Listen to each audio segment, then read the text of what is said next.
মহাবিশ্ব, আসমান জগৎ, আকাশ জগৎ, ওই মহাবিশ্বের তুলনায় পৃথিবীটা একটা বালুকণার মতো ক্ষুদ্রও না, এর চেয়েও ক্ষুদ্র মহাবিশ্বের তুলনায়। আর আল্লাহ সুবহানাহু তাআলা আকাশ জগৎ মহাবিশ্বকে তৈরি করেছেন একদিনে। কয়দিনে? একদিনে। আর এই ছোট্ট পৃথিবীটাকে তৈরি করেছেন 6 দিনে। কয় দিনে? 6 দিনে। যদিও আল্লাহ সবগুলোকে কুন বললেই হয়ে যেত। আল্লাহ যদি বলেন কুন ফায়াকুন, আল্লাহ যদি বলেন হও হয়ে যায়, এই ক্ষমতা আল্লাহর। আল্লাহ হও বললে কি হয়ে যায়। তো মহাবিশ্বকে যদি আল্লাহ বলতেন হও হয়ে যেত, কিন্তু আল্লাহ এটা করেননি। এটা না করে আসমান জগৎকে, মহাবিশ্বকে তিনি সাজালেন একদিন সময় নিয়ে। আর গোটা পৃথিবীটা, ছোট্ট এই পৃথিবীটাকে তিনি নির্মাণ করলেন, সাজালেন 6 দিন সময় নিয়ে। এটা আসলে বুঝে আসে না। মহাবিশ্বের তুলনায় পৃথিবীটা সাহারা মরুভূমির একটা বালিকণার মতো না। মহাবিশ্ব বানালেন কম সময়ে আর পৃথিবী বানালেন বেশি সময়ে। কারণ কি? কারণ হলো যে কোনো ভালো কাজ করার আগে লম্বা সময় নিতে হবে, দীর্ঘ সময় নিতে হবে। এই শিক্ষা আল্লাহ দিলেন। আপনি যদি এখন একজন বাড়িঘর যিনি করেন, এইরকম ইঞ্জিনিয়ারের সঙ্গে পরামর্শ করেন যে আমি একটা বাড়ি করব, একতলা ফাউন্ডেশন, খরচ কত হবে? তো তিনি প্রথম আপনাকে বাজেট দিবেন, খরচ হবে 10 লাখ। কিন্তু এখানে যারা বাড়ি করেছেন আপনারা সবাই জানেন ওই বাজেটে শেষ করে আসা যায় না। বাজেটে কি করে আসা যায় না? শেষ করে আসা যায় না, বাজেটটা একটু বেড়ে যায়। কেন বেড়ে যায়? কারণ হলো বাড়িটা করতে গেলে আপনি তখন দাবি করবেন যে আমি নিম্নমানের ইটটা দেব, একটু বেশি মানের ইটটাই দেই, লাগুক কিছু টাকা, তবু পার্মানেন্ট হয়ে যাক। জানালাটা করার আগে চিন্তা করবেন এই দিক থেকে এটুকু জানালা করব, খরচ বাড়ুক তবু সুন্দর হোক। তখন কি হবে? 10 লাখ টাকাটা 30 লাখ টাকায় চলে যাবে। তা আপনাকে প্রথম 10 লাখ বলে নামানো হয়েছে, কিন্তু শেষ করতে গেলে আপনার 30 লাখই লাগবে। এগুলো হচ্ছে এক ধরনের পলিসি। আমি আপনাকে পরামর্শ দেব, বাড়ি করার আগে আপনি প্ল্যান করতে 3 বছর 2 বছর সময় নেন। ইট কোন মানের দিবেন, দরকার হলে 4টা মানের 4টা ইট কিনে এটাকে গবেষণা করেন 2 মাস লাগিয়ে, তারপর সিদ্ধান্ত নেন কোনটা দিব। তাহলে দেখবেন বাজেট যদি আপনার 30 হয় আপনি 25-এ সেরে আসতে পারবেন।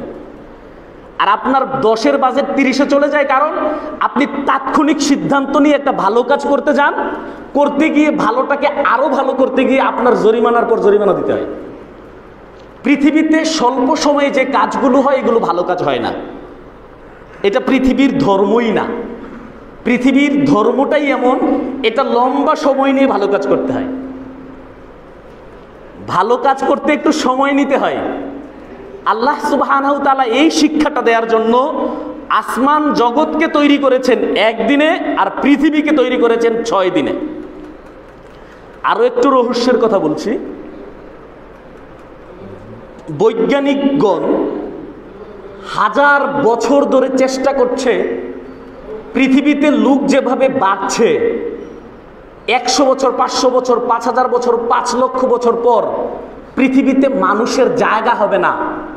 তখন এই মানুষগুলোকে অন্য কোনো গ্রহে, অন্য কোনো নক্ষত্রে ট্রান্সফার করা যায় কিনা, এজন্য নাসা কোটি কোটি হাজার হাজার কোটি ডলার খরচ করে অন্য গ্রহে বসবাসের উপযুক্ত কিনা জায়গা খুঁজছে।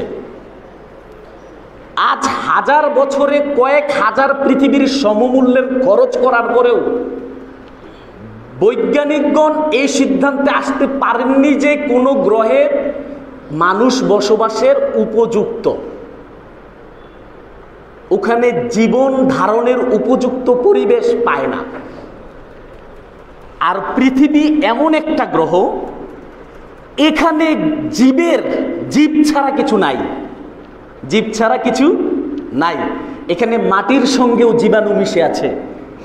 এটা এমন একটা জায়গা, এখানে প্রত্যেকটা সৃষ্টির শেষ পরিণতিতেও জীবাণুর সৃষ্টি হয়। এটা এমন জায়গা যেখানে জীবের সংখ্যা নিরূপণ করা অসম্ভব।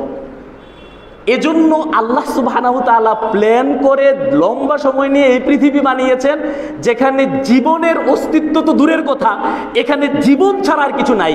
এটা এমন পৃথিবী, সুবহানাল্লাহ। এত জীবাণু, এত জীবন, যেটা অন্য গ্রহে একটা জীবাণু পেলে বৈজ্ঞানিকগণ আনন্দে নাচত। আর এই পৃথিবী এমন একটা জায়গা, এখানে একটু চুলকাইলেও এখানেও জীবাণু তৈরি হয়। এটা এমন জায়গা, এ জায়গায় জীবের অস্তিত্বহীন কিছুই নেই, সব কিছুতে জীব।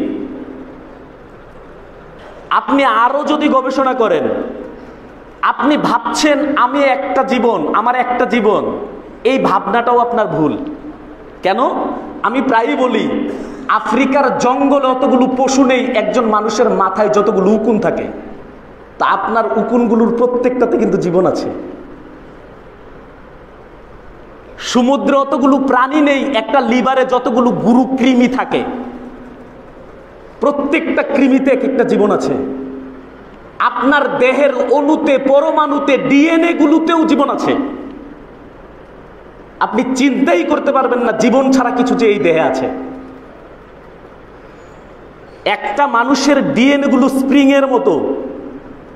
বিজ্ঞান বলছে ওই স্প্রিং গুলো কিন্তু বাঁকানো, এটাকে যদি সোজা করা হয়, একটা মানব দেহের ডিএনএ গুলোকে যদি সোজা করে জোড়া দেওয়া হয়, তাহলে গোটা পৃথিবীকে 7 বার পেঁচানো যায়। এতগুলো ডিএনএ আপনি নিয়ে বসে আছেন, আর এই প্রত্যেকটা ডিএনএর মধ্যে জীবাণু রয়েছে। আপনাকে আমি বুঝাতে পারছি না পৃথিবীতে জীবাণু কত। আল্লাহ বলছে